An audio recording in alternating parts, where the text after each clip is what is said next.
Oh my goodness, this season's looking like a big old mixed bag of patches here. Oh no.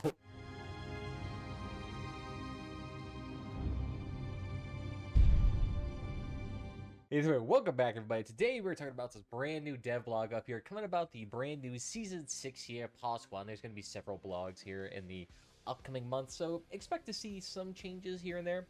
But, yeah, it's full of a bunch of mixed bags here, my dude. There's a lot of things being changed, there's a lot of things not being changed that would like to be changed, and there's a couple of changes which it's, questionable, to say the least. My goodness, I've already made a video talking about questionable changes coming with the cross-crown system, and there's even more coming!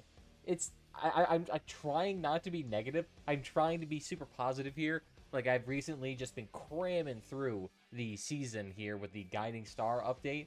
I've been absolutely cramming it here, going through as many challenges as possible. In like 3 days, I've managed to gain 70 levels in this expansion, so I'm trying to enjoy myself. But dang, man, they're making it hard. Either way, let's go over these actual changes here because I'm just dragging this on too long now. So changes in seasons and mechanics of seasonal part production. So if you currently don't know, in the base game itself, you can go ahead and pause and read this if you want. But in the base game, you can go ahead and craft an unlimited amount of a legendary part plus a fused legendary recipe that you have access to during the season. So if you actually go over here to rewards here, you can see that you can make the Mechanist cabin here and the Fused Mechanist cabin here. But you have to go over here to the special crafting tab where you can actually craft it, instead of coming over here to your faction tab where you can go ahead and actually craft it.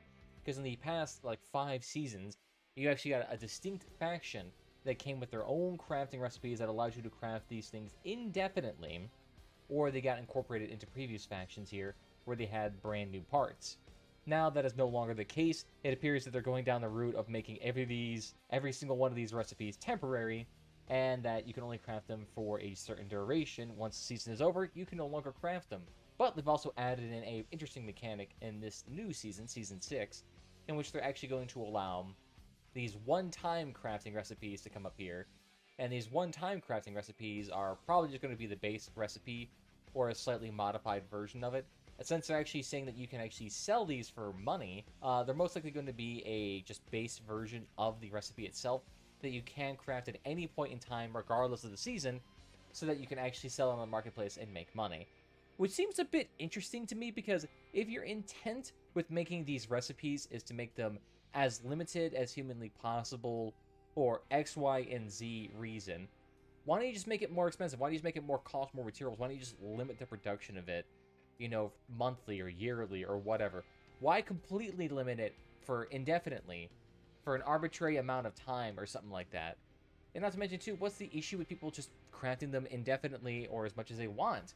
Because in that case, people will stay making some money, depending on the value and the balance of the weapon, and some of them may not make some money. That's just kind of like the nature of the market. Artificially limiting in this weird, abstract, and arbitrary way does not really make any sort of sense, especially with a huge player-focused market like this.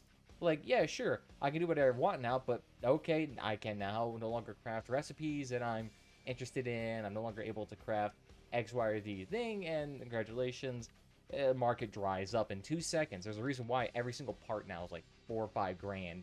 But, okay, I digress. What else is in? They're also changing the duration of seasons here.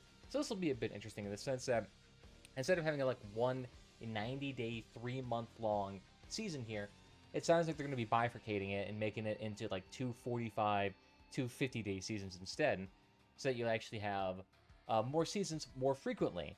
And this seems to be a bit interesting here, because I'm actually kind of curious how this is going to change the monetization strategy of such a season. Not to mention, too, having shorter seasons means there is a certain higher degree of missing recipes here. Because now there's no longer going to be the opportunity of someone randomly coming back into the game, and they're going to come back in during a season, which they can actually make progress in. Now there's going to be a chance, a much higher chance, of people missing seasons. I mean, if the season is half the time, instead of it being 90 days, it's going down to 45 days. The chance of you missing an entire season, if you take, like, say, a 2-month break, that's a guaranteed 100% chance of missing this season. And missing half the next season, really. So it's a bit, interesting, to say the least here. They're also going to say they want to keep the rewards from each season the same. So theoretically, 2 half seasons will actually give you the rewards of 2 seasons entirely. I'm not quite sure how it's going to change, because the issue is, since most of the value is based on what you can sell the items for, if you're going to have the items become easily obtainable and more frequent, then theoretically it would actually increase the supply and completely kill the demand for it. So in that case, you wouldn't actually be able to keep the same value unless, like, you mean the actual number of items they give you. But in that regards, I have a sneaky suspicion they actually may just increase the amount of stickers you're going to get here, or the amount of repaints that are literally just the same paint but slightly changed in the sense of either their texture or their color scheme. Instead of it being red and white, it's going to be white and red, things like that. Who knows? I'm being a bit pessimistic here, but it could be a good change overall. But I'm also curious how they're actually going to handle the Battle Pass. Because the Battle Pass is only, or whatever the devil they call it here. What do they call it again? I actually don't remember here. Yeah, no, it is just a Battle Pass. Okay, so it is Fortnite.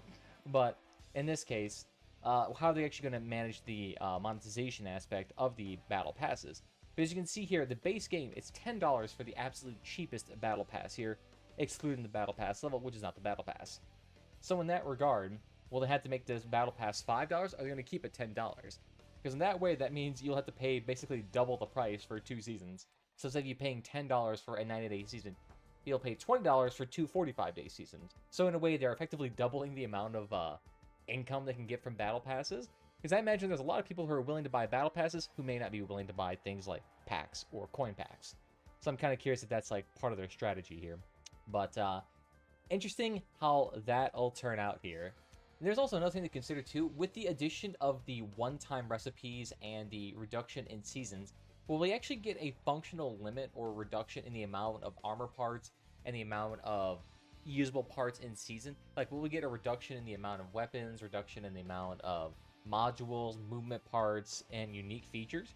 Because the thing is, what made the Founders event so significant was, first, it was just because it was the first one of its kind, but two, it actually had some extremely unique features to it. I mean, the Big Ram wheels, the Omni Box, the trigger, the blockchain, all of these weapons were pretty significant at the time for being pretty unique and different from any other weapon in the game at that time. So are they going down the route of, like, next season it's going to be a fewer weapons, and more of the weapons are going to be just epic version of already existing weapons? Is that going to be the case here? Because hopefully that's not the case. If that just becomes the case, and after a while, people are not really going to be kind of interested in seasons. Like, if all we're going to get next season is the upgraded version of the Vindicator, which is already an upgraded version of the Protector, then not a whole lot of people are going to be like, ooh, yeah, I can't wait to get slightly higher DPS version of already existing weapon. But who knows? Let's actually look at these brand new weapons here. So first things first, we got the Epic Nail Gun, which, yep, it's just the upgraded version of the Suminator. But let's look at the perk here. If you hit the enemy with a single projectile, the reloading time and time until the next shot is fully charged with several rebars at once will be reduced. If you hit several people projectiles at once, the time before the shot is fully charged will be reduced even more.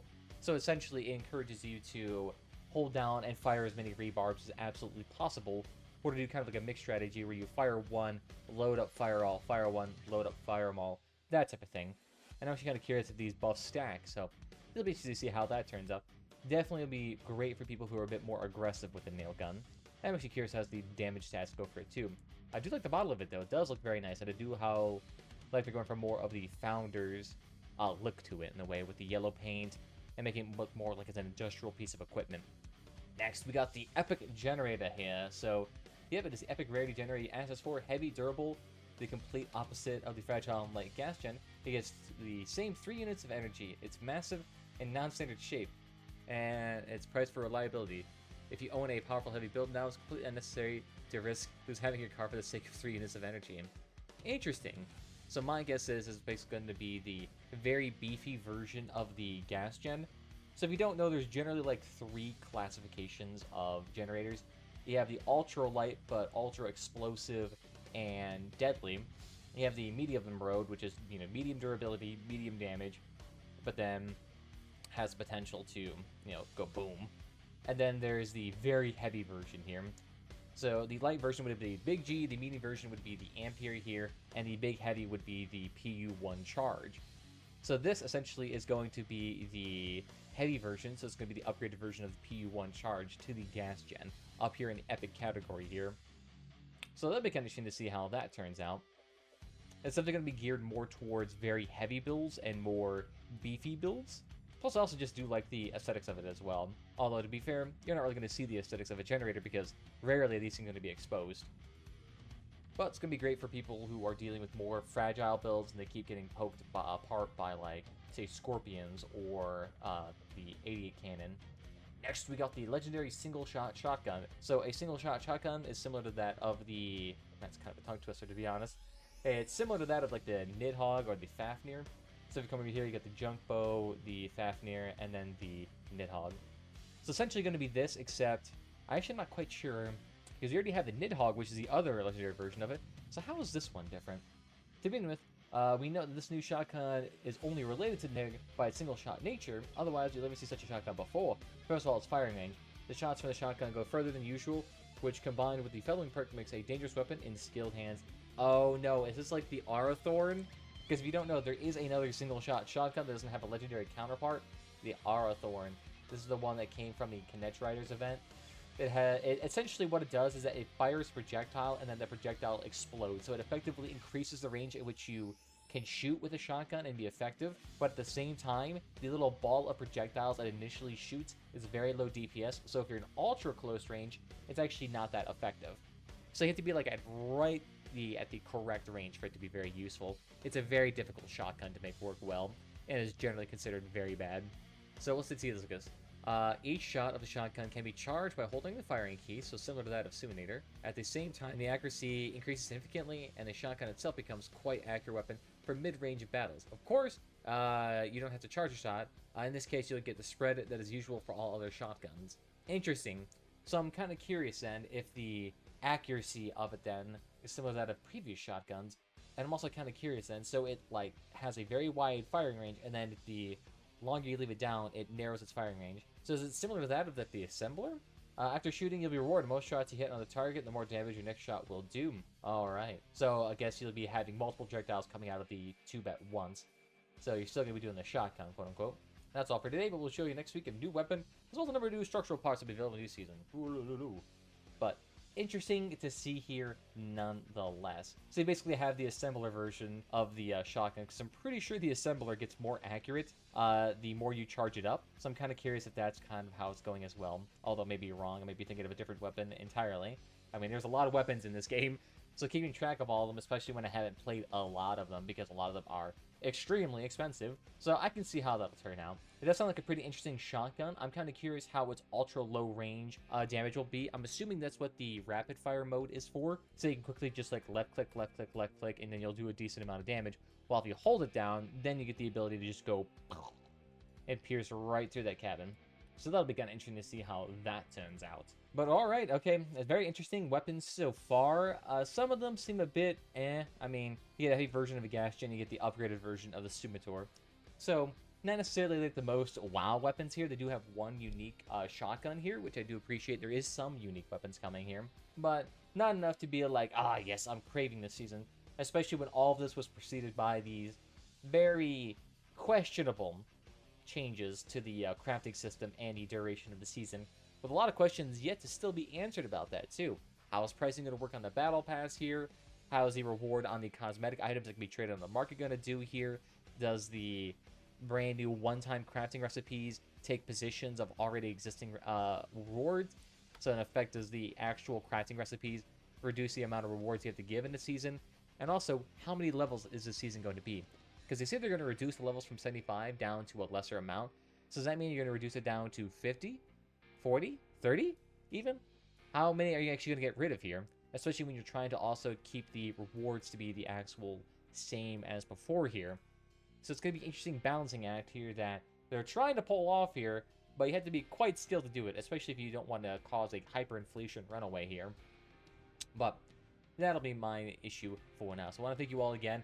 I'll see if I can try to finish up the season here before it ends here. We're getting close. We're just 3 more levels away, baby. Although, to be fair, it's actually only 2 because I only need to get to 74 and the battle pass gives me the extra level there. So we're getting close. We are getting close here, my boys. But I want to thank you all for joining this evening. Tell me what you think about the season down below. Are you excited for these changes, yay or nay?